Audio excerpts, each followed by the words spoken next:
economy, agriculture, and environment. And under the cluster 4, which is digital industry and space, you have a number of different kinds of partnerships. So you do have, on the one hand side, the institutionalized partnerships, such as the CHIPS joint undertaking. And then you have a new co-funded partnership, which is being implemented right now on raw materials. And you have a number of co-program partnerships in Cluster 4, actually the highest number. And amongst these, also the new partnership on advanced materials.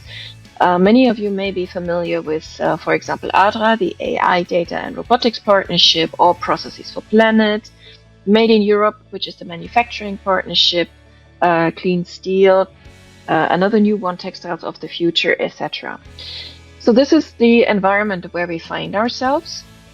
And as you know, the partnerships work in a way where there is no additional budget out of Horizon Europe. However, a certain amount of Horizon Europe budget is earmarked for calls that specifically are being developed under that partnership. So you can see here that IM4EU for the last 3 years of Horizon Europe has a budget from Commission side of 250 million euro budget.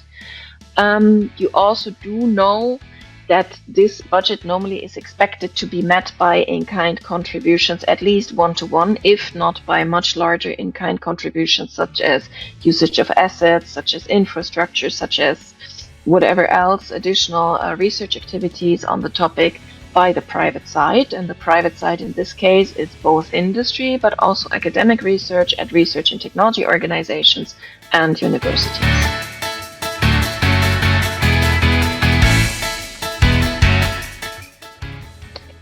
Now you may ask, okay, but why do we need this partnership, or what is different looking at this partnership with respect to other partnerships that are looking more at advanced materials, such as, for example, in Cluster 5, the Advanced Materials Partnership, or also in Cluster 4, the Process for Planet, for example, that is the partnership that looks at processes, especially for energy-intensive industries. And you could argue that okay, of course, advanced materials show up in many of these different contexts as well, which is true. However, the journey started with a materials manifesto that was published in February 2022, and the signatories from research, from industry stated that the European research landscape, research and development landscape in advanced materials is a very solid one. It's a very knowledgeable one. However, the follow through to bring really innovations to the market is suffering because the landscape is there, but it is fragmented. So the guiding principles here are really, and you also all know that the European Commission actually, or you may know that the European Commission actually has published last year in February an entire communication and strategy on advanced materials for industrial leadership. So the guiding principles are really here to accelerate, to support the overall EU advanced materials ecosystem.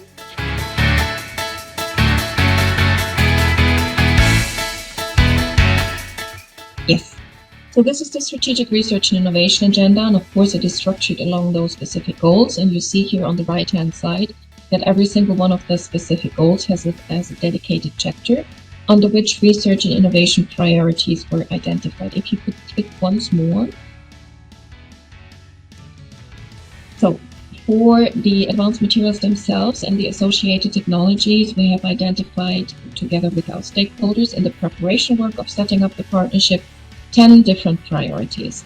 Here, for example, you can see innovative advanced materials for lightweight structures, durable and sustainable. You can also see a focus on critical raw material free or lean, for example, catalysts, but also magnetic phases. And you can also see topics such as another example, innovative advanced materials based on recyclable polymers and polymer composites. And the last topic, which is definitely not the least one, because we know it's an overarching motive also for several applications of advanced materials, is the identification of PFAS alternative or PFAS or materials that are based on PFAS alternatives.